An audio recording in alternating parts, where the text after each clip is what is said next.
About 10 years ago, I went to a mountain village in the country as a trainee teacher after graduating from university. Although I had to go to a strange place, I was not alone because I also had a classmate with me. His name is Ben. The place we went to work was relatively backward. The school was a dilapidated 2-story house located on a mountain to the west of the village. Because the village was backward, living conditions were not good and there were no dormitories, so we lived in a free classroom on the first floor of the school. Since there was nothing to entertain us there, we usually went to bed very early. Every night, I took advantage of the bed sheets and blankets. The hardest part every night was that I had to go to the toilet before going to bed. After making the bed, I grabbed the flashlight and prepared to go out. At this time, my friend told me to be careful when walking because it was very dark around here. It was quite deserted around here, so I also felt a bit scared. I turned to ask Ben to go with me for fun, but Ben said that he was very sleepy. He also warned me one more thing, that in the village, it seemed that someone had just died. This thing scared me even more. It turned out that this guy was trying to scare me too. Ben told me that someone in this village was buried on the hill west of this school a few days ago. Hearing this, I didn't know why my friend was trying to scare me anymore. Regardless of what Ben said, I turned my head and took the flashlight to go outside. As soon as I went out, I saw that the surroundings were dark with no moonlight. Honestly, I was also a little worried. The toilet of the school was on the side of the road outside the school, nearly 100 meters from the school gate. There were no houses around the school, which was extremely deserted. But right now, in a hurry, I could only reassure myself and walk towards the gate. This place was different from the city. The night was extremely quiet. Not even a light was visible. I turned on my flashlight to find the way and finally reached the toilet. Although the toilets here were a bit run down and old-fashioned, it was always a great feeling to have the problem resolved promptly. After going to the toilet, when I stepped outside, I suddenly heard faint footsteps coming from somewhere. Hearing the movement, I thought Ben must have sneaked out quietly, hid outside the toilet and prepared to scare me. So I raised my voice, telling him that I had spotted him already. "You're gone, I've seen you!" But after I finished, something caught my attention. I immediately flashed my flashlight in the direction of the moving person. It was weird. 2 people showed up. So it was not Ben. I wondered why the 2 of them were walking at night at this time and they didn't even use flashlights. The strange thing was that the height of these 2 people in the dark was not like an adult, but like 2 12 or 13-year-old children. Suddenly they stopped and slowly turned back. I felt a little scared at the time. I gathered my courage and shone a flashlight at them. The scene that followed made me jump. I found the clothes of those 2 very strange. It was kind of red, blue and very bright. I thought that maybe it was the local costumes here. I was surprised and kept asking questions in my head. Only now did I notice half of their faces hidden in the shadows, especially the 2 red lips, which seemed very strange. And just a few seconds later, I was shocked by the terrifying scene before my eyes. The faces of these 2 suddenly became monstrous. They stared at me terribly. At this point, they looked very lifeless. I realized that they were 2 paper people with eerie smiles on their gloomy faces. They were staring at me. Paper. Paper people. My mouth stammered. My face stiffened. I looked extremely panicked. Terrified, I slipped and fell, dropping both the flashlight and the toilet paper in my hand. The 2 paper people were still standing, smiling weirdly and getting uglier and uglier. That smile completely haunted me. I used all my strength and ran away for life. As I ran, I shouted that there was a ghost. After running for a while, I turned around to see if they were chasing me. Under the light of the flashlight, they were still standing motionless and looking in my direction. Their faces began to become more monstrous, their smiles downright terrifying. Hearing my screams from afar, Ben rushed to the door and asked me what was wrong. I rushed in and shouted that there were ghosts. "Oh no! Paper people!" When Ben heard me talk about the paper people, he was also amazed. Not letting him continue to ask me, I quickly pushed him into the room. Immediately after, I closed the door and locked it. After closing the door, my back was against the door, my feet fell to the ground, and I started to gasp. Ben reassured me to stay calm and tell him everything. "Ben, I saw 2 ghosts!" At first, Ben thought I was pretending, but after he noticed that my whole body was shaking and my face was pale, he finally realized that something was wrong. Then he squatted down and hurriedly reassured me. Paper people! I saw 2 paper people. I slowed my breathing a bit and talked about what just happened to Ben.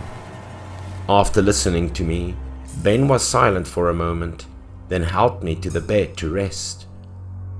But lying in bed, I couldn't fall asleep. I tossed and turned all night.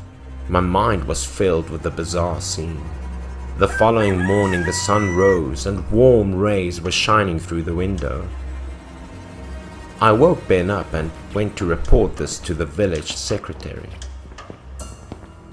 At our insistence, the village secretary would find us a house in the village too. Although the new accommodation was worse than the school accommodation, it was in the village anyway, and I felt safer. Only later did I learn that a couple had died in the village a few days ago. The night I saw the 2 paper people were just 7 days after their death. At the time of burial, the family burned down 2 paper dolls. But that night, I saw 2 paper people walking on the street. I have no idea what happened. That was also the question I still hadn't found the answer to.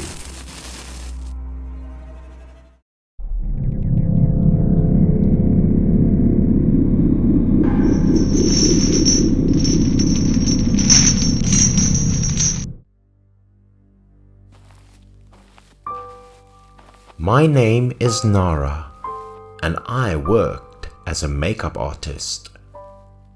Since I had just graduated from college, it was difficult for me to find work because every position required experience.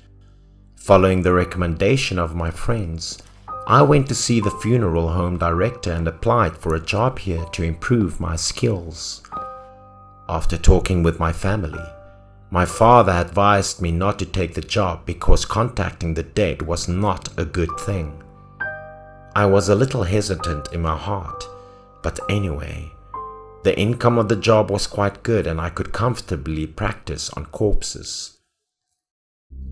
My workplace was a remote funeral home, and it was my job to make up the dead so they could be properly buried. Due to the specific job that required someone to be on duty 24/7, and I was the only woman here, so my colleagues also worried about me. They did not schedule a night shift for me to work.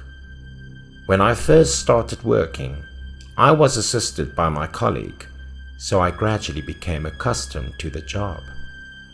Many of my friends began to avoid me during the time, claiming that I was eccentric for taking on the terrifying job. I had gradually gotten used to the type of work for over a year, and I felt like a brave and even strong woman who could do the job even at night. It was a gloomy evening, and when I left work, I usually cleaned my workspace to keep it neat and tidy. I was about to close the door to go home when I was startled by a sudden appearance that nearly made me scream. The girl immediately apologized for startling me. It was a girl around my age. She looked very shy with 2 braids. She wanted to ask me for a favor. When I asked her what she needed help with, she said she needed her makeup done. I was surprised because no one came to the funeral home looking for a makeup artist. So the girl said she was getting married soon and came here to ask for my assistance because she didn't have much money. The girl was also aware that bringing up such an unusual subject was a bit abrupt, and she was embarrassed to say it to me. The girl was dressed in an old outfit. I understood that society still had a lot of difficult people. The girl simply wanted to show her boyfriend how beautiful she was on her wedding day. The girl then smiled happily when she heard that I was willing to assist her and kept saying thank you. Then I took the makeup box and followed the girl to her house. The walk to her house was also difficult.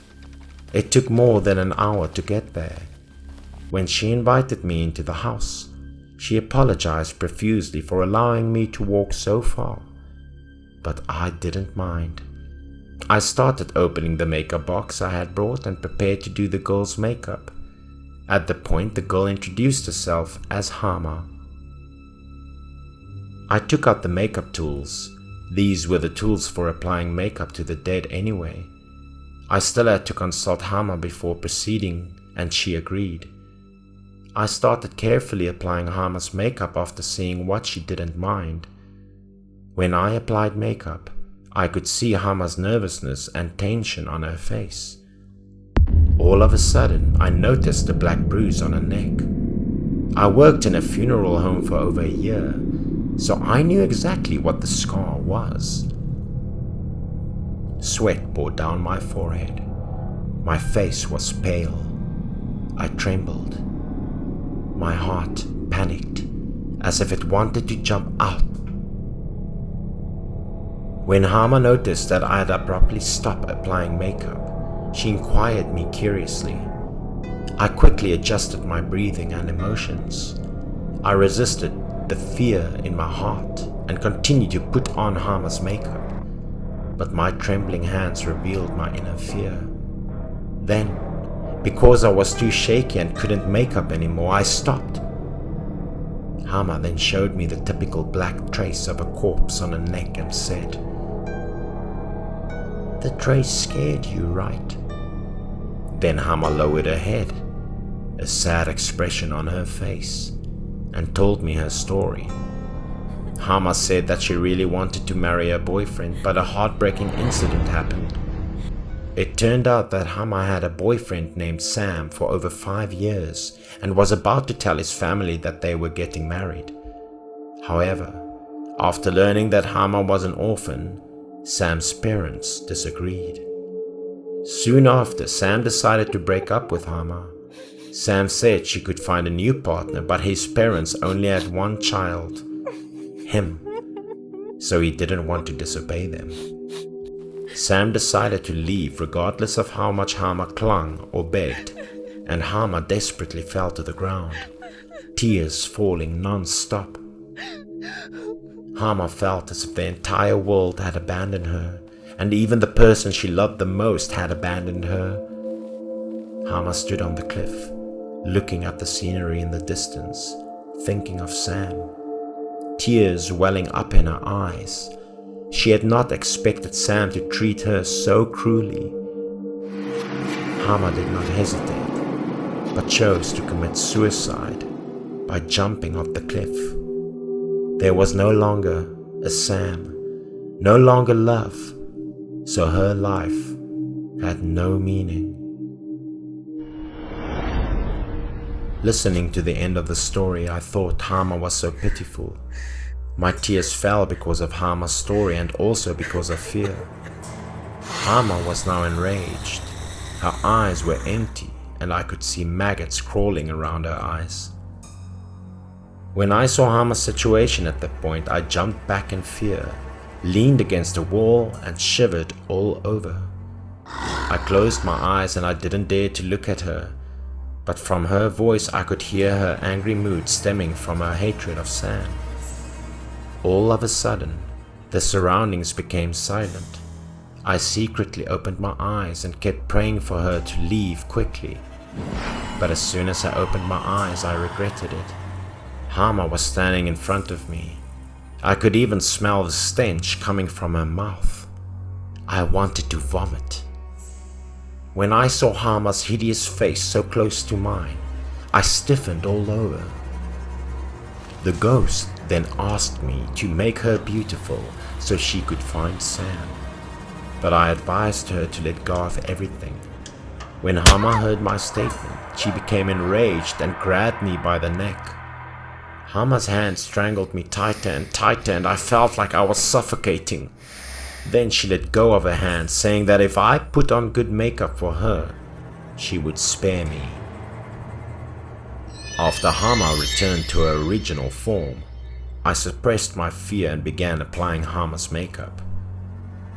After putting on the makeup, Hama looked at herself in the mirror and smiled happily. At that moment, I abruptly felt that Hama was really beautiful. Just as I was about to beg Hama to let me go, she blew a cold blast into my face. I fell to the ground and lost consciousness. I didn't know what happened to me after that. When I awoke, it was already morning, so I sat up and looked around, discovering that I had spent the night in the morgue with the body on the bed next to it. I slowly approached and looked at the body bag. My face turned pale immediately, because it was Hama, and her face had been meticulously made up. At the point, I was reminded of what had happened the night before, and the fear in my heart returned. I tried to control my fear and quickly opened the door of the morgue and ran out. As soon as I left the funeral home and returned home, I called the manager to ask permission to stay at home in the day. Just when I was thinking about whether to change jobs or not, the evening news on TV caught my attention. According to the afternoon news, on the day of the wedding, a groom named Sam repeatedly shouted in an insane state, then injured the bride with a bottle of wine, and then jumped to his death. I quickly turned off the TV, which gave me a severe headache, and of course, I knew who had done it. The next day, I decided to quit my job and applied for a position at a bridal makeup shop, hoping that I would never have to go through anything like that again.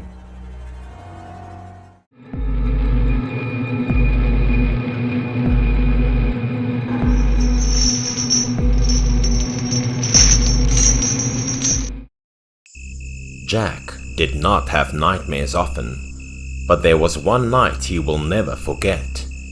In the dream, he strolled into a dark alley with no one walking by and everything coated in a gloomy pitch black darkness. Suddenly, a figure appeared behind him. It was a bride. Her elegant face was hidden under a delicate chiffon veil. A pair of large, stocky hands grasped her hard and yanked her backwards. Everything occurred so quickly that she didn't have time to react. The girl stretched out her hand to Jack, begging for help. Jack was shocked and paused for a while. He couldn't move and he stood frozen in place and time, despite the girl's urgent screams for aid. Jack, giving in to his cowardice and weakness, did not move forward to save the bride, but instead turned around and fled. He calmed down after running out of the alley for a bit. He decided to return to find the girl on the ground. The image in front of his eyes was horrifying. She had a large knife plunged into her stomach and her white bridal gown was stained scarlet red. From a distance, Jack noticed that the woman resembled Lena, the general manager of the firm where Jack was working at.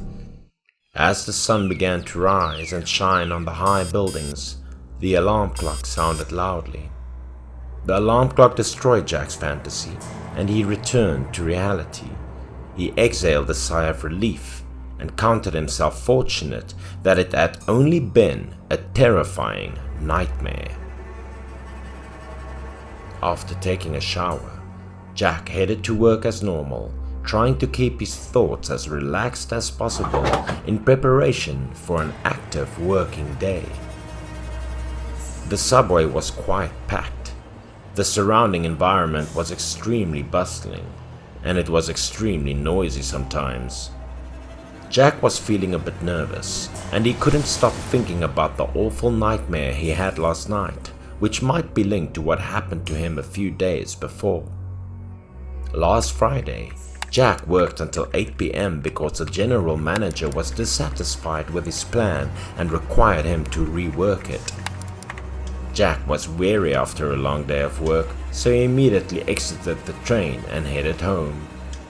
Suddenly, a call for help came from a small alley not far ahead, and it was so distinct that he was frightened and looked ahead at what's to come. Jack took a few fast strides and quickly arrived at the alley's entrance.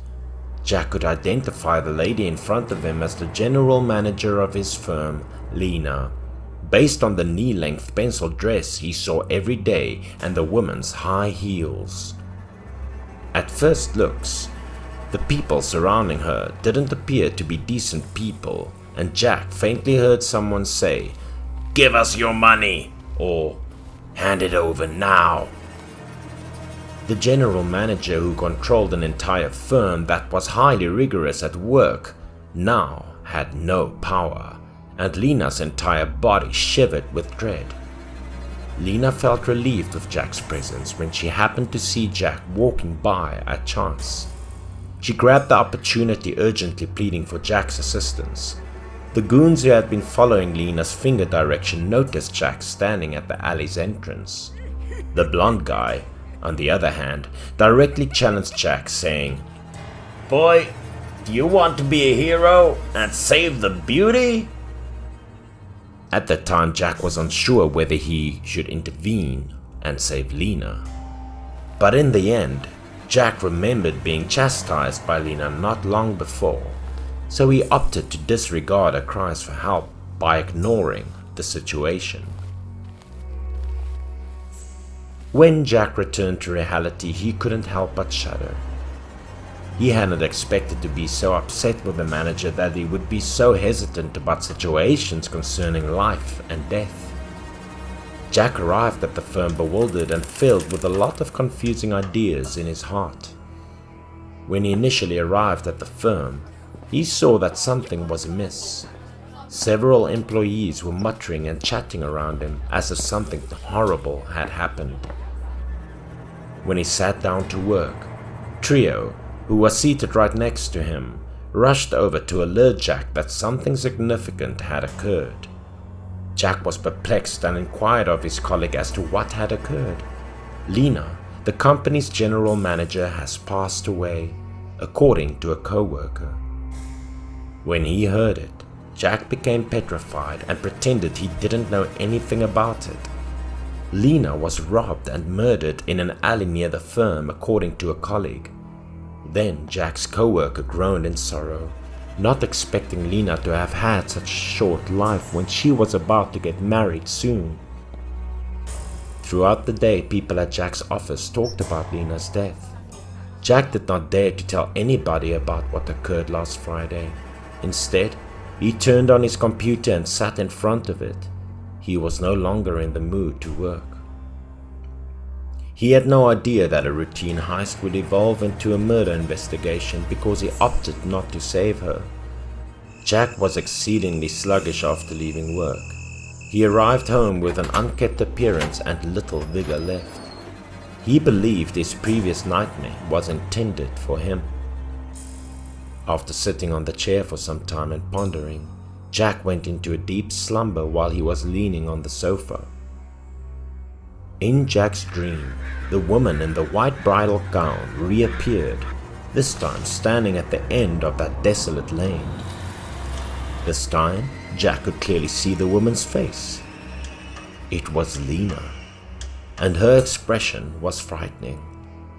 Jack wanted to run away, but the woman came closer to him. Suddenly, she was behind him. She screamed as she gripped Jack's neck with her bloodied hands. "Why did you abandon me? Why didn't you save me?" Jack desperately tried to flee, but his efforts were futile as the gory hands clamped around his neck. He couldn't get her hands off his neck. They were tearing at his flesh as it bled. Just as his life was hanging by a thread, Jack awoke. He restored his strength and gulped for air. Fortunately, he returned to reality, escaping from the awful dream. When Jack looked more carefully around him, he noticed that he was holding a knife with a lot of blood smears on it. His clothes were totally stained with blood, and he had no idea what was going on. Jack ran to the mirror and noticed that his neck had a large cut on it. Thankfully, he didn't have a ruptured artery, otherwise this cut would have taken his life. Jack has recognized the gravity of the situation, but he was also to blame for Lena's death. The next day, instead of going to work, Jack went to the temple to worship. At night, Jack purchased some joss papers and traveled to the location of Lena's murder to burn some for her. While burning, Jack was saying something to her, begging and pleading with her to forgive him and leave him alone. Jack couldn't hold back his tears and expressed sorrow while speaking. At the same time, Jack became aware of the presence of someone behind him. Turning his head, he recognized the guy with the blonde hair who had helped murder Lena. He appeared terrified, glancing around as though he was being pursued by someone. Then he informed Jack that he had been hiding for the last few days, only daring to venture out at night. He abruptly pulled out a bright folding knife and approached Jack cautiously. Jack, of course, wouldn't remain there to wait and die. Instead, he swiftly turned around and attempted to flee as fast as he could. He chased after Jack in order to stab him multiple times within a short distance, and eventually a direct strike on the side made blood spray. Jack felt a searing pain in his back and his legs started to weaken. He took a few more feet before collapsing on the ground. Jack never imagined waking up, opening his eyes to see everything around him in such detail. The doctor informed Jack that luckily a few sports school students walked through that alley after school and noticed him. When the killer's conduct was uncovered, he fled immediately. Otherwise, Jack might not have survived.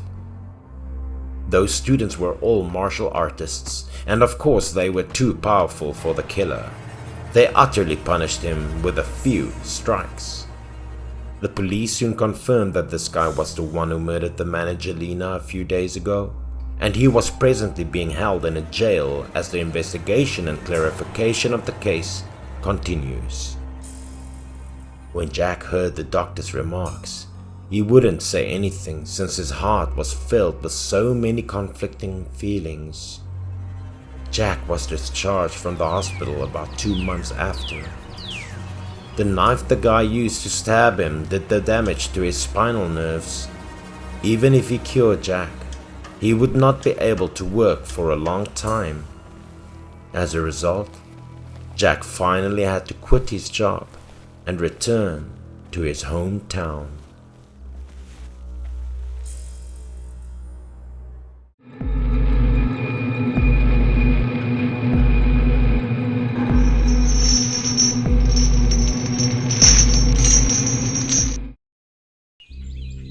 This scary story happened in 2004, when I was a kid. That year, I got chickenpox. My parents asked the teacher to let me stay at home, not having to go to class. At that time, my parents had to go to the city for a week. Before leaving, they told me not to leave the house, lest I infect other children. Even though I didn't want to, I had to stay at home. just hoping for a quick recovery. I thought to myself, so I have to stay at home until this chickenpox is completely cured? I was contemplating whether to sneak out or not when I heard my grandmother call. She told me not to go out, then asked me to come in to eat dinner. So every day I had to stay at home like a prisoner. I felt bored. At that time I looked like an autistic child. I had to play alone in the front yard. While playing in the yard, I suddenly heard a group of friends calling my name outside. This sound was very familiar, so I quickly climbed up the wall to see what they were up to. I climbed up the wall and saw my friends. They were planning to spread their nets to the river to catch fish. I was never absent when we went fishing together before, and now I felt helpless when I saw my friends having fun. My friends saw the chickenpox on my face, so they told me I wasn't cured yet. Well, you stay at home, don't come out here and infect us. After that, they left. Although I was very disappointed, there was nothing I could do about it. I regretfully watched my friends leave. But at the same time, I suddenly saw what seemed to be a figure standing in the corner on the side of the road. Even though she was hidden in the dark, I still recognized the shoes of Umi, a girl from my neighborhood. Hey! I called out to her loudly. I thought she might be hiding from the boys by standing in that corner because they often bullied and teased her. But it was strange that Umi stood motionless in the dark. No matter what I called her, she ignored me. I felt very strange because Umi liked to play with me before. When I was about to call Umi again, my grandmother came out of the house and saw that I was climbing a dangerous wall, so she hurriedly asked me to climb down. My grandmother was worried that I might fall, so she rushed over to help me climb down. I told her that I saw Umi outside and wanted to go out with her for a while, but I didn't expect my grandmother's face to suddenly change at that moment. She took me into the house, told me to turn on the TV to watch. She didn't even let me play in the yard anymore. Coincidentally, Umi's grandmother also came to our house that night. I was lying in bed and reading a book when I heard a knock on the door. My grandmother hurried out. Umi's grandmother came looking for her, not knowing if it was something important. I didn't hear what they were saying in the living room. I just saw the two grandmothers shaking their heads and sighing for a while. Something seemed to be bothering them. They talked for more than an hour, then Umi's grandmother got up to leave. Seeing that, I followed the door and asked Umi's grandmother if she could let Umi come over to play with me the following day. But I didn't know what's going on. Umi's grandmother didn't answer me but left with a gloomy face. I thought to myself that maybe she was worried because I would spread chickenpox to Umi, so she didn't want Umi to come and play with me. After a few days, I was depressed because my chickenpox still didn't heal. Staying at home drove me crazy, so I climbed up the wall to look at the people passing by. This actually made me feel a little less sad. I unintentionally turned my head and saw a person standing in the corner. As soon as I saw the shoes, I knew it was Umi. Hey! I happily greeted her in the most friendly way, with the same old question, but it was still the same as before. Umi was still standing there, motionless. She was still hiding in the dark, huddled in a corner like last time. No matter how I called her, there was no response. I thought maybe Umi was mad at me. I found it very strange. I wanted to know what she was doing to stand motionless for several days. So I sneaked past my grandmother to open the door and go out. When I went out, I tiptoed very softly. I also wanted to play a little prank right to startle Umi when she's not paying attention. But before I got closer to Umi, I realized that something was wrong with her. Umi was standing upright, nestled behind an electric pole. At that time, the light was a bit dim. I couldn't see her face clearly. but I could still vaguely see her face slightly dazed. I thought someone was bullying her, so she got a little sad and hid here. I called out to her and slowly approached her. As I got closer, Umi now seemed to notice me. She suddenly stared at me. At this moment, her face hidden in the shadows appeared. But when I got a good look at her, I was scared to pee in my pants. I saw that one side of Umi's face was gone, and there was a big hole in it. I had never seen such a horrible sight. I was so scared that I was speechless. My brain paused for a long time before reacting. I turned my head and ran away with a scream. I knew it wasn't Umi. Definitely not Umi. I ran home lifelessly, Umi still standing there and not chasing me. I was so scared that I could only hide in bed, and I had a high fever that very night. Because I had high fever, my mother also came home quickly. That night, both my grandmother and mother were very worried about me. After tossing and turning all night, my fever disappeared the following morning, and my chickenpox had also healed. Seeing that I was okay, my mother and grandmother were relieved. I quickly told them that I had seen Umi's terrible face yesterday. Grandma said that when I got chickenpox, my father took me to the hospital for a checkup. Umi had waited for me in that alley. She wanted to wait for me to come back to play with her. But suddenly, there was a truck turning in. The driver took the wrong road because of drunkenness. Therefore, he drove the car into a narrow alley. The driver failed to control the speed, and Umi was too scared not to get out in time, so she died under the wheel. When Umi died, her head happened to be sandwiched between the front of the car and the wall. The poor little girl lost half of her face. Regarding Umi's death to this day, when I think about it, I still blame myself. She died because she was there, waiting for me to come back so we could play together.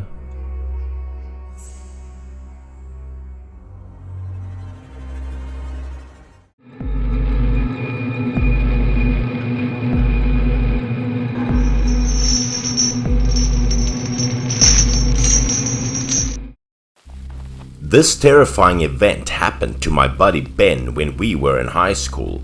We were also very close, so we frequently went out together. That day, Ben invited us to his house to play, but we were all so terrified to go. Just thinking about it gave me and my friends goosebumps. But when we heard that his family had recently purchased a new video game console, we forgot about our concerns. We were astonished and delighted to know that we would be able to play a new gaming console, so we immediately agreed and rushed each other to Ben's house. At the time, all of our families were farmers, and Ben's family was the wealthiest. His father frequently bought him many excellent toys. Ben even advised us on the way that we should approach his house through the rear entrance because some things might terrify us if we went in through the front door. I was concerned when I asked him whether his father slaughtered wild animals to stoke wine. That was a little harsh. Hearing this, Ben voiced his disgust with my demeanor, stating that it was his father's profession, and that the more wild creatures that were drenched in alcohol, the higher the price they would sell for. Seeing that, we chuckled at the story and gradually entered Ben's house, and what made us not dare to go to Ben's house to play was his father, who worked as a brewer in a frightening style. The powerful odor of alcohol strikes the nostrils when the door was open, but something else drew my attention. It wouldn't be so frightening if Ben's father simply produced conventional wines, but he also produced wine from wild creatures. The wild animals were captured alive, placed immediately into the wine jar to drink the wine, and then drowned and perished, including snakes, pangolins, and monkeys. Ben's father even took owls and large geckos to soak in alcohol, and these wines were sold at exorbitant prices to the metropolis. After glancing around for a while, I got the impression that those wild white eyes were looking at me pitifully, which terrified me enough to close my eyes. But once we saw the gaming console, we forgot about our fears. We had a great time that day and nothing bad happened. That helped us gradually get used to it all and stop being frightened of it, so we began coming to Ben's house more often. That day after school, we went to his house again, and there were a lot of people in front of Ben's house, surrounding it. It turned out that Ben's father had captured a very huge cobra, and it appeared that he wanted to soak it in wine. It was the first time anyone had seen such a large snake, and it was found deep in the forest, so everyone was intrigued and drew it back to examine it. The cobra glared angrily at Ben's father, and everyone warned him to be cautious with large snakes like these. Then, as Ben and I went by, his father was ready to begin soaking the cobra in a jar of wine. Seeing everything made me a bit terrified, but then I started playing the game and forgot about the snake. Strange things began to happen all of a sudden. Ben's character froze and no longer moved. When I saw that, I turned to question him and saw Ben with his head down, making little coughing sounds. Then Ben's face turned purple and he coughed harder. His eyes were white and his mouth was full of water. He began to choke. His lips continued to spew something murky yellow, and I began to detect a strong alcohol odor from him. It turned out that what came out of his mouth was booze, not water. I became increasingly scared and I was at loss on what to do. Then Ben collapsed on the ground, his body splayed out as though lifeless. He was twisting and turning on the floor like a snake, wine still flowing out of his lips non-stop, and the image in front of me was horrifying. Ben appeared very weary after a time, laying on his back and motionless. I dashed to the yard to inform Ben's father because I was so terrified that I couldn't talk coherently. Ben's father had just finished soaking the snake at this point, so he was still quite pleased, and seeing me terrified, he had no idea what was going on. I was now staring at the snake in the wine jar. It looked just like Ben. It also extended its jaws wide, became white in the eyes, and twisted its body. This was precisely what Ben was experiencing in there. I didn't comprehend what was going on. My mind was a jumbled mess, and I simply stood there. Ben's father came inside to see what was wrong with his kid at this time, and I was still standing there in terror. Everyone rushed inside the house. Ben was nearly unconscious, with a lot of alcohol coming out of his lips. People surrounding Ben claimed he looked like a snake being drenched outside by Ben's father at the time. One of them also warned him that if he didn't release the snake, Ben would suffocate. When he heard that, he ran out of the yard and quickly knocked over the bottle of wine on the table, hoping Ben would live. The wine bottle shattered on the ground. Fortunately, the snake was still alive. It remained motionless for a while before waking up. It crept directly towards the pile of firewood to escape after calculating the direction. Everyone who watched the event that day, including me, was obsessed. Since Ben stopped vomiting as soon as the snake was freed, but did not wake up. Despite his father's efforts, Ben remained immobile.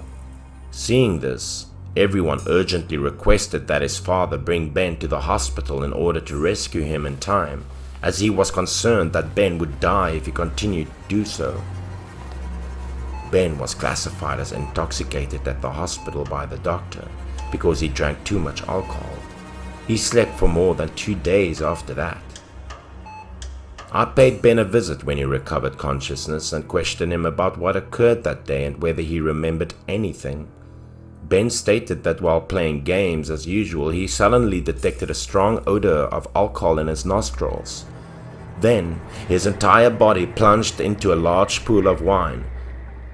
Struggling, but unable to swim, being further overpowered by alcohol. When he tried to look around, he discovered himself in a lake surrounded by translucent glass. When he looked out, he saw his father and many people laughing and pointing at him, as if Ben was shrinking. Ben felt the glass pane break just as he was ready to pass out from exhaustion and drowning in the water. Then I told him about the snake that his father had soaked in wine and left outdoors in the yard, looking precisely like what he had been doing that day. We were all terrified, Ben's father soon leaving the horror-brewing wine business too.